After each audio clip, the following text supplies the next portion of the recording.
Hi, I wanted to share this chicken vegetable recipe with anyone out there that has gastroparesis. This recipe I use for pretty much all of my lunches. So you just want to unpackage the chicken and rinse it off, remove the inside stuff, and then just start filling the pan with water. Once the pan is filled with water up to about 1.5 inches from the top, then you can go ahead and put it on the stove, and I set it to high. First, I put in some pepper and some salt and some celery seed. I don't really measure this, I just kind of eyeball it, and then later on, once the chicken and vegetables are in, I usually end up putting more of these in. And then here's the celery seed. Add that in. And then next I take a bunch of celery and I rinse it off really good. I put that in because that helps flavor the broth while the chicken is cooking.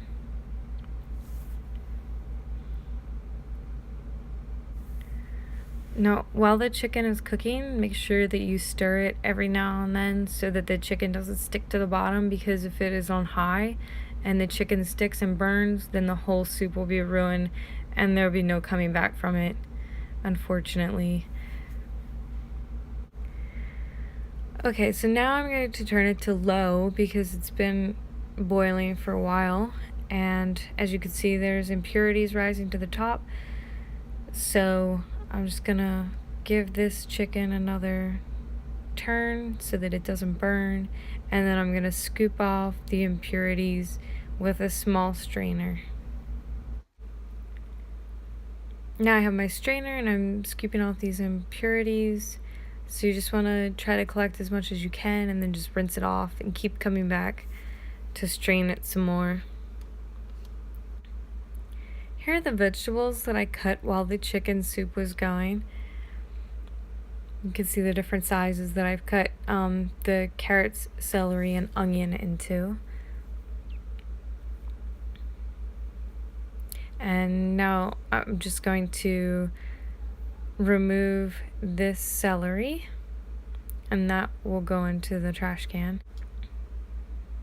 And then I removed the chicken from the broth, and I'm just gonna skim through to see if I can find any loose bits of chicken that might have fallen off,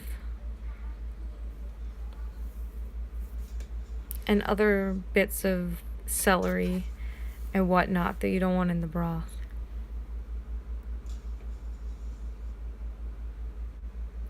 Now I'm going to add in the vegetables to the broth, and then I'm going to turn the temperature back up to high so that I can fully cook those vegetables so that my stomach can digest them without making me nauseated.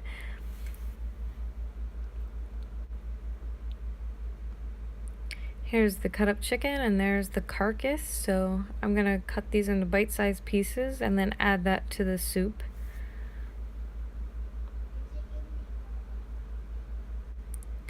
So now everything has been added into the soup: the chicken, carrots, celery, and onion.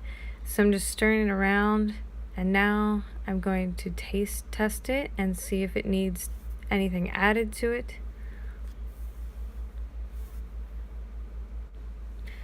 So I'm adding a little bit more salt because it wasn't salty enough for my taste. And I am also adding a little bit more pepper, and then I will also add in some celery salt.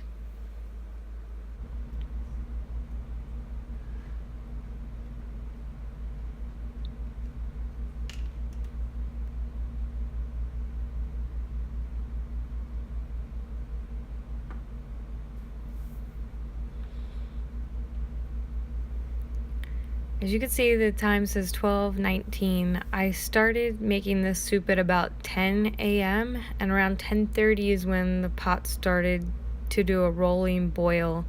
So it has taken almost 2.5 hours to make this soup, which isn't too bad for a week's worth of lunches.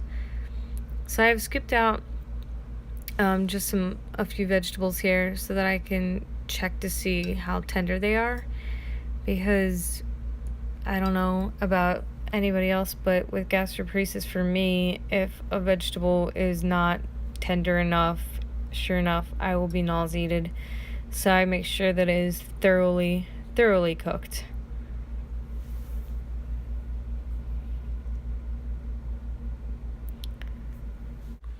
So there you have it. That's how I make my chicken vegetable soup. I don't add any noodles because I find that over time, sitting in the fridge, the noodles soak up all the broth and then they just get so mushy. And besides, I don't think I need to be adding any unnecessary carbs to my diet.